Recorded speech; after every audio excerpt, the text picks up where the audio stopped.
Hi friends, இதயம் சீரியலில் 29th ஜனவரி எபிசோடில் என்ன நடக்குதுன்னு இப்போ நம்ம பார்க்கலாம். இதயம் சீரியல் பற்றின அப்டேட்ஸ் தெரிஞ்சுக்க என்னோட சேனலை சப்ஸ்கிரைப் பண்ணி வச்சுக்கோங்க.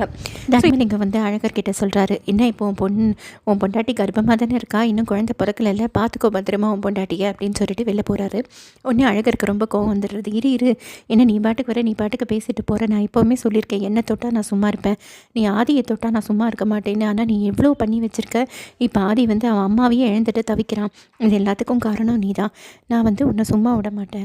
நான் வந்து இனிமேல் நீ வீட்டில் வந்து எவ்வளோ சிரிக்கணுமோ சிரிச்சுக்கோ, எவ்வளோ சாப்பிடணுமோ சாப்பிட்டுக்கோ, கூடிய சீக்கிரத்தில் ஃபோட்டோவில் தான் நீ சிரிக்க போகிற, பெரிய தாப்பால் போட்டு வச்சுருக்கியா ரூம்னு சொல்லிட்டு திட்டிட்டு ரூமை விட்டு வெளில போய்ட்றாரு.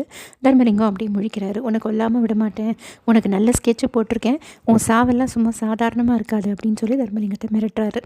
இப்போ பாரதியை காட்டுறாங்க. பாரதி அழுது புலம்பிகிட்டு இருக்காங்க. சரி, சாரதாம்மா எவ்வளோ நல்லவங்க, எவ்வளோ பணக்காரங்க, என்ன மாதிரி ஒருத்திக்கு வாழ்வு கொடுத்ததே பெரிய விஷயம், இதெல்லாம் உணராமல் பைத்தியம் மாதிரி அவங்கக்கிட்ட நான் சண்டை போட்டுட்டேன். அவங்க வந்து எவ்வளவோ சொல்லியும் நான் அவங்கள சந்தேகமாகவே பார்த்துட்டேன், அவங்கள ஒரு கொலைக்காரங்களாகவே பார்த்துட்டேன், எல்லாம் நான் பண்ண தப்பு தான். இனிமேல் நான் ஆதி எப்படி ஃபேஸ் பண்ண போகிறேன்னே தெரியல. ஆதி பாவம் எவ்வளவோ என்னை மன்னிச்சு வச்சுக்கிட்டு இருந்தார், இப்போ இனிமேல் இந்த மாதிரி நடந்ததுக்கப்புறம் நான் என்னை இவர் வந்து சுத்தமாக ஏற்றுக்கவே மாட்டார், எனக்கு ரொம்ப பயமாக இருக்குது, என்ன பண்ணுறதுனே தெரியல, நான் பெரிய தப்பு பண்ணிட்டேன் வாழ்க்கையில், எல்லாத்துக்கும் காரணம் என்னோடய கோவம் தான். அது எவ்வளவோ சொன்னார், உன் கோபத்தினால நீ நிறைய இழக்க போகிறேன்னு, அதெல்லாம் வந்து இப்போ நடந்துருச்சு, எனக்கு ரொம்ப வருத்தமாக இருக்குன்னு சொல்லி அழுதுகிட்டே இருக்காங்க. எல்லோரும் உடனே சமாதானப்படுத்துகிறாங்க, ஆறுதல் படுத்துகிறாங்க. அம்மா இப்படி பண்ணதுக்கு நீங்கள் என்ன பண்ணுவீங்க, நீ தான் ஏதோ சின்ன வயசு ஏதோ தெரியாமல் தப்பு பண்ணிட்டேன்னா, அவங்களும் பெரியவங்க, கொஞ்சம் யோசிச்சு பண்ணியிருக்கலாம், அப்படி ஒரு முடிவை அவங்களும் எடுத்துருக்க வேண்டாம் அப்படின்னு சொல்கிறாங்க. இருந்தாலும் பாரதி வந்து எல்லா தப்பும் என்னோடது தான், நான் தான் தப்பு பண்ணிட்டேன்னு சொல்லி அழுதுகிட்டே இருக்காங்க. தமிழும் அழுதுகிட்டே இருக்கா. இப்போ அப்படியே நேரம் ஆகுது. தமிழுக்கு நைட்டு வந்து சாப்பாடு எடுத்துகிட்டு வந்து கொடுக்குறாங்க பாரதி. அப்போ உடனே தமிழ் வந்து அதை சாப்பிடாம எனக்கு எதுவுமே வேண்டாம் அப்படின்னு சொல்லிட்டு, ஏம்மா இப்படி பண்ண, அப்பா என்றைக்காவது வந்து நம்மளை வேண்டான்னு சொல்லியிருக்காரா, நீ தானே எப்போ பார்த்தாலும் அப்பாவை வேண்டான்னு சொன்னேன், இப்போ சாரதா பாட்டியும் இல்லாமல் போயிட்டாங்க, இப்போ நீ வந்து அப்பா கிட்ட வந்து மன்னிப்பு கேட்டால் கூட சாரதா பாட்டி கொடுன்னு அப்பா கேட்டால் நீ என்னம்மா பண்ணுவ அப்படின்னு சொல்லி நிறைய கேள்வி கேட்குறா தமிழ். இது கேட்டவுடனே பாரதிக்கு ரொம்ப வருத்தமாயிடுது. அவங்க உடனே வந்து, தமிழ் எனக்கு இப்படிலாம் நடக்கும்னு தெரியாது, நீ வந்து உன்னை கடத்திட்டு போனதுலேருந்து தான் இவ்வளோ பிரச்சனையும் ஆரம்பிச்சது, ஏதோ உன் மேலே இருந்த பாசத்தில் நான் பண்ணிட்டேன் தமிழ் அப்படின்னு சொன்னோன்னே, என் மேலே இருந்த பாசம்னு சொல்கிறியம்மா, இப்போ கடைசியில் பாரு திருப்பி என்னை வந்து அப்பா இல்லாத பொண்ணாக ஆக்கிட்ட, என்னை அனாதை ஆக்கிட்ட, நீ வந்து நான் உன்னை பார்க்கும்போதெல்லாம் எனக்கு ஆதி அப்பா ஞாபகம் தான் வருது, என்றைக்காவது வந்து வாசு அப்பா இல்லை நீ நானும் வருத்தப்பட்டிருக்கோமா, ஆதி அப்பா நம்ம வாழ்க்கையில் வந்ததுக்கப்புறம் நீ ஏமா இப்படி பண்ணிட்ட, என்னை கொண்டு போய் நீ எங்கேயாவது ஒரு ஹாஸ்டலில் சேர்த்துருமா, இல்லை எங்கேயாவது கொண்டு போய் என்னை விட்டுடுமா, நான் அப்படியே தொலைஞ்சு போய்ட்றேன், உனக்கு நான் பொண்ணாக பிறந்ததுக்கு நான் ரொம்ப வருத்தப்படுறேம்மா அப்படின்லாம் சொல்லி பேசிடுறா தமிழ். இதை கேட்டவுடனே பாரதி பயங்கரமாக ஃபீல் பண்ண ஆரம்பிச்சிடுறாங்க. அப்படியே நைட்டெல்லாம் உட்காந்து யோசிச்சுக்கிட்டே இருக்காங்க. தமிழ் வந்து ஆதியோட ஃபோட்டோவை கட்டிக்கிட்டு தூங்கிட்டு இருக்கா.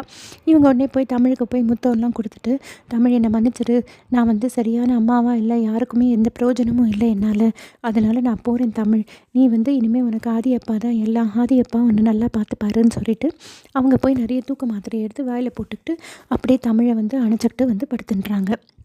ஸோ இப்போ காலையில் ஆகிடுது. தமிழ் மட்டும் எழுந்து வீட்டு திண்ணையில் உட்காந்துருக்கா. அங்கேருந்து இவங்க வராங்க, ஆண்டாள் வந்து காஃபி கொடுக்குறாங்க தமிழுக்கு. அப்போ எங்கடி உங்கள் அம்மான்னு கேட்குறாங்க. அம்மா இன்னும் தூங்கிட்டு இருக்காங்கன்னு சொன்ன உடனே, சரி நான் போய் பார்க்குறேன்னு சொல்லிட்டு ஆண்டாள் வந்து பார்க்குறாங்க. பாரதி எழுந்துட்டு டைம் ரொம்ப ஆயிடுச்சுன்னு சொல்கிறாங்க. பாரதி கிட்ட சலனமே இல்லை. உடனே வந்து ஆண்டாள், என்னாச்சு பாரதி என்னாச்சு அப்படின்னு சொல்லிட்டு இப்படி கையை இப்படி எடுக்கிறாங்க. அவங்க அப்படியே கையை கீழே போட்டுடுறாங்க. அதை பார்த்த உடனே ஆண்டாளுக்கு பயங்கர பயமாயிடுது. அவங்க உடனே தமிழ் அழகர் அப்படின்னு கத்துறாங்க. உடனே தமிழ் ஓடி போய் அழகர் எல்லாரையும் அந்த வீட்லேருந்து கூட்டிகிட்டு ஓடி வரா. இவங்க மடியில் வச்சுக்கிட்டு ஆண்டாள் வந்து பாரதியை மடியில் வச்சுக்கிட்டு இப்படி கண்ணத்தை தட்டி எழுப்புறாங்க. பாரதி எழுந்துக்கவே இல்லை. உடனே எல்லாருமா சேர்ந்து ஹாஸ்பிட்டலுக்கு ஆம்புலன்ஸ்க்கு ஃபோன் பண்ணி ஹாஸ்பிட்டலில் கொண்டு போய் சேர்க்குறாங்க. ஹாஸ்பிட்டலில் டாக்டர் எல்லாம் செக் பண்ணிவிட்டு, இவங்க ரொம்ப ஹெவி டோஸ் எடுத்திருக்காங்க, சுத்தமாக கான்ஷியஸே இல்லை, பிரெயினுக்கு போகிற நரம்பெல்லாம் பாதிக்கப்பட்டிருக்கும்னு நினைக்கிறேன், நான் ஸ்கேன் எடுக்க சொல்லியிருக்கேன், எதுவாக இருந்தாலும் 24 மணி நேரத்துக்கு அப்புறம் தான் தெரியும் அப்படின்னு சொல்லிடுறாங்க. ஸோ இப்போ எல்லாருக்கும் ஒரே பயங்கர வருத்தமாயிடுது. அப்படியே இது ஆண்டாள் வந்து அப்படியே ரொம்ப உடஞ்சி போய் அழுதுட்டுருக்காங்க. அந்த இடத்துக்கு தமிழ், லக்ஷ்மி அம்மா, பாட்டி எல்லோரும் வந்துடுறாங்க. எல்லோரும் வந்து என்ன ஆச்சுன்னு கேட்டோடனே 24 மணி நேரத்துக்கு அப்புறம் தான் எல்லாமே தெரியும்னு சொன்னோடனே தமிழ் பெருசாக அழுறா. அழுத உடனே எல்லோரும் வந்து எல்லாம் ஒன்றும் ஆகாது, தைரியமாக இரு, இந்த பொண்ணுக்காகவாது அவள் இது மாதிரி ஒரு முடிவை எடுக்காமல் இருந்திருக்கலாம், ஏன் தான் அப்படிலாம் பண்ணுறானோ தெரியல, கடவுளுக்கு கண்ணே இல்லை அப்படின்னு சொல்லி பாட்டிலாம் அழுறாங்க. தர்மலிங்கம் அங்கேயே நின்றுக்கிட்டு அப்படியே சாகமாக பரிதாபமாக மூஞ்சியை வச்சுக்கிட்டு நின்றுட்டுருக்காரு. அழகரை எங்கேயோ போயிட்டு வந்துட்டு பார்க்குறாரு. அங்கே தர்மலிங்கம் நிற்கிறத பார்த்தோன்னே உடனே அவருக்கு பயங்கர கோவம் வந்துடுறது.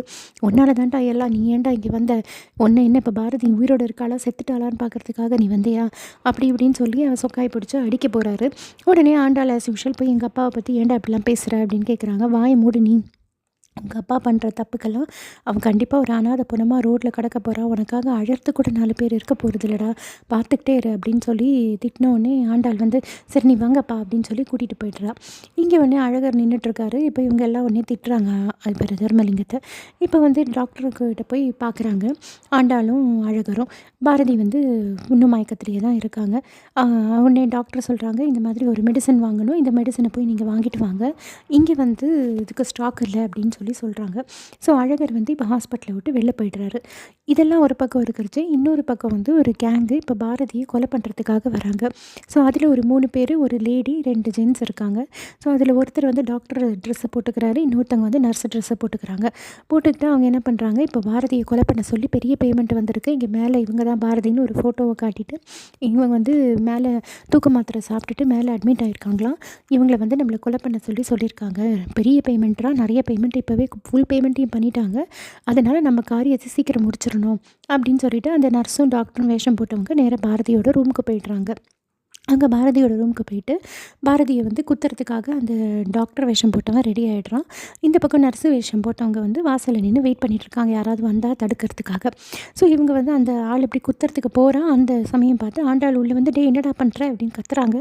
உடனே அந்த நர்ஸு வேஷம் போட்டிருந்தவங்க அப்படியே ஆண்டாளை வந்து பிடிச்சி அவங்க கழுத்தில் கத்தி வச்சிடுறாங்க. ஸோ இப்போ கத்தி வச்ச உடனே ஆண்டாள் வாயும் பொத்திடுறாங்க. ஸோ ஆண்டாளால் கத்தவும் முடியல. என்ன பார்த்துட்ருக்க போய் குத்து அப்படின்னு சொல்லி அந்த நர்ஸு சொன்ன உடனே அந்த டாக்டர் வேஷம் போட்டவர் வந்து நேராக பாரதியை நோக்கி குத்த வராரு. அதோட இந்த எபிசோடு முடியுது. ஸோ அப்படியே வந்து விறுவிறுப்பாக இருந்துச்சு, ஆனால் மனசே ரொம்ப கனமாக ஆகிற மாதிரி ஆயிடுச்சு இந்த எபிசோடை பார்க்கும்போது. எவ்வளோ சந்தோஷமாக இருந்த இதயம் சீரியல் இப்போ ஒரே சோகத்தில் முழுகி இருக்குது. பார்ப்போம் இதுலேருந்து டேரக்டர் நம்மளை மீட்டு கொண்டு வராரான்ட்டு. இதயம் சீரியல் பற்றின அப்டேட்ஸ் தெரிஞ்சுக்க என்னோடய சேனலை சப்ஸ்கிரைப் பண்ணி வச்சுக்கோங்க. Thank you friends.